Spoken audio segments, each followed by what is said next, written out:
everybody. This conference will now be recorded. Okay, now we will start the Intra-Governmental Relations Committee meeting of Tuesday, March 9th at 7:15. Present are committee members Glassburn, Schuman, and Heeman, as well as council members Kelly, Broussard, Williamson, and Limpert. The mayor, law director, city engineer, Chief Wagner, the superintendent of the wastewater treatment plant, and guests. On the agenda for this committee tonight is Ordinance 2021-21, which is a new electronic meeting code section. This was proposed by Council President Jones, who is ill and cannot be with us tonight. I will do my best to summarize the contents of it. The basic instruction I got from Council President Jones is that she wants this to be a starting point for legislation. So if any members have any ideas or wish to see changes, that this is an open item for that. So what this legislation is intended to do is to specify what we enabled in our charter, to specify the specifics of how we will conduct electronic meetings or virtual meetings going forward. The beginning section has some definitions, but some of the high points as we go forward in it is that this legislation will require all of the members to either be virtual or to be present. In a previous in-present meeting, we will have to have authorized a virtual meeting should we have one after that. All members of council will have to maintain their video on if they're participating by video.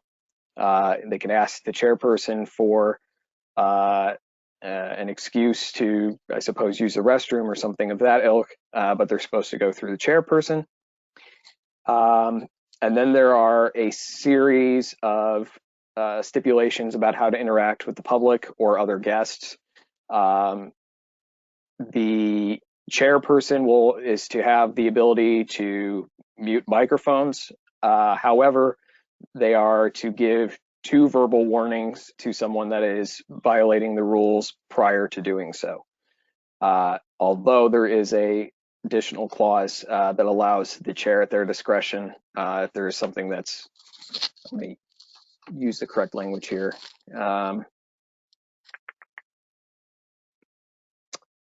Well, in any case, there is a provision, I suppose, that the chairperson can mute a distraction. Lastly, it specifies the conditions in which members may vote virtually. In summary, if a member is disconnected, they have 5 minutes to get back on, and they can cast their vote prior to the roll call being conducted. So that is my best attempt at a summary. I'll open up to committee if there's any comments, questions.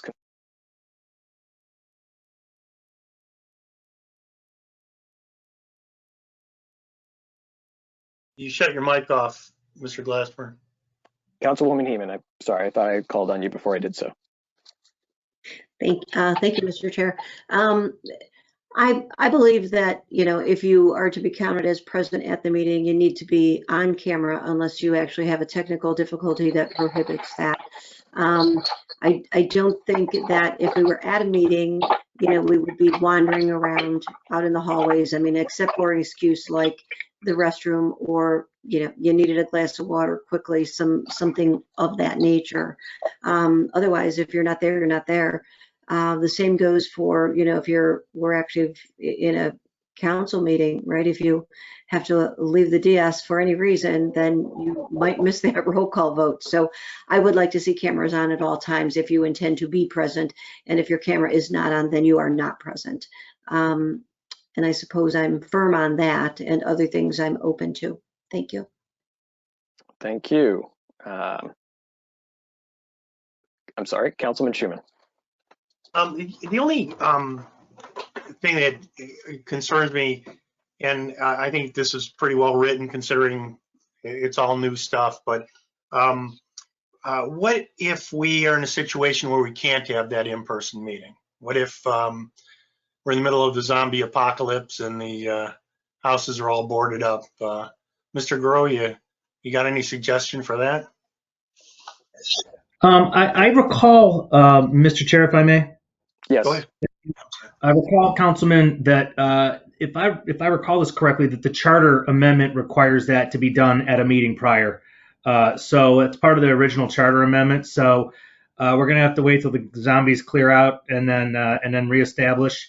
So it's just one of those situations where it's required. There's not a lot that we can do. It just it avoids kind of doing it on the fly. It's got to be pre-thought out. One thing to note as well that this does apply to all public bodies. So it's not just the city council. So you'll have the authority to allow the board of control. It could be, the BZA, it could BZBA, the Planning and Design Commission. The various bodies will be governed by the same rules. So but you control who gets to do that. So you need 5 votes to allow the BZBA to meet by a virtual. But unfortunately, it always has to be done at a meeting prior. Mr. Chairman? Yes, sir. If I could just follow up on that. So my memory's a little bit hazy. So did we do that last year at this time? Is that what happened? We had a meeting in person and then decided to go. Yeah, I think as I recall, Mr. Chairman, that was we kind of had we didn't really have to do that because the state code at the time permitted, as the state situation was evolving, the state of Ohio enacted a legislative act that allowed for local government to meet in that capacity. Prior to that, we had no charter amendment. We had nothing that would allow us to do that. So once the chambers was no longer available to meet, we were able to go electronically. I'd issued an opinion on that. This is going to come to an end. And when this pandemic comes to an end, we will still have the ability to meet as long as we electronically, as long as we do it with a prior vote at a previous meeting. Maybe it's just a better way to do meetings. Maybe there's some meetings that are better to be conducted electronically versus in person. But that's can ultimately be a decision for you guys. Director Garreau, if you're still there. Yes, sorry, Yeah. The picture's moved. So would it be your interpretation that this would or would not impact if we simulcast a meeting? Say we had it live on YouTube or like the school district has had theirs broadcast simulcast on Facebook. Yeah, Mr. Chairman, if I may, Yes. that would have no effect. You could do a simulcast that wouldn't be governed by this. I would suggest that the simulcast itself would be a vote taken by the members of council to make sure that that's what they wanted to do, is how they want to do that meeting, but it wouldn't be affected by this particular piece of legislation. And nor would that stop you from, doing a meeting electronically in some other format as long as everybody's present. You could do it that way too. And people might even someday be able to interact with the council by asking questions electronically, virtually while they're not here, but you are. But these are the kind of things that you guys would have to decide in advance if that's something you wanted to do. Okay, thank you. Continuing with committee, I believe I saw Councilwoman Heeman's hand up. Nope. Okay. Councilman Limpert. Yeah, my only, and I thank Mr. Schuman for asking his question, because I was trying to clarify that as well. My question is with section 5B, where it says a member must have a working microphone to vote. And as the law director noted that, this is going to be used across not just a whole council meeting, but committee meetings and boards and commissions. And I feel like there should be a way to keep, it's pretty clear when somebody nods their head and puts a thumbs up that their vote is yes. And this idea that we would have to wait and then give them 5 minutes to be able to then log their vote. I feel like given the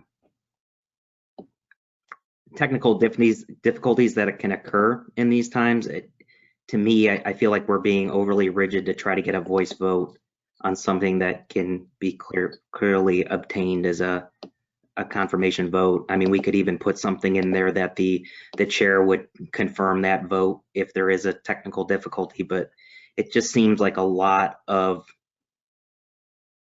process to record a vote in a technical issue of a microphone, just not working.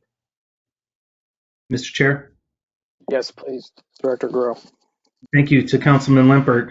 I think that we have some flexibility with respect to the other boards and commissions, but you folks, there's a specific charter amendment that says that your vote shall be taken on a roll call with the yeas and nays recorded, and I think that requires a yay and a nay versus a signalization or a show of hands, which a show of hands wouldn't be permitted. We couldn't say all in favor show your hands, even if you were present, because it requires a yay and nay vote. We talked about changing that a few years ago, and that one didn't pass at the ballot. But at least for you guys, other boards and commissions, there may be that flexibility, but you would be required to actually verbally state yes or no, and that would be recorded on the record pursuant to charter. Mr. Chair, I'd be in favor of maybe making a note there then that for an exception for boards and commissions, it just seems like a lot of process that we're asking for, commissions and boards as they're trying to navigate a remote session, which obviously may occur more or less often depending on the commission, but I think we've seen enough times as we're learning through this that it's pretty easy to have a short technical issue on the volume, and that shouldn't stop the whole meeting. Thanks. Thank you, Councilman Limpert. Other members of council not on the committee? Any further comment from any council? Okay, well, I think that's it. We're just about to 7:30 for the main course of tonight. So I'm going to move that we adjourn the meeting. Is there a second? Are you going to hold this in committee, Mr.? I'm sorry. Thank you, Mr. Sherman.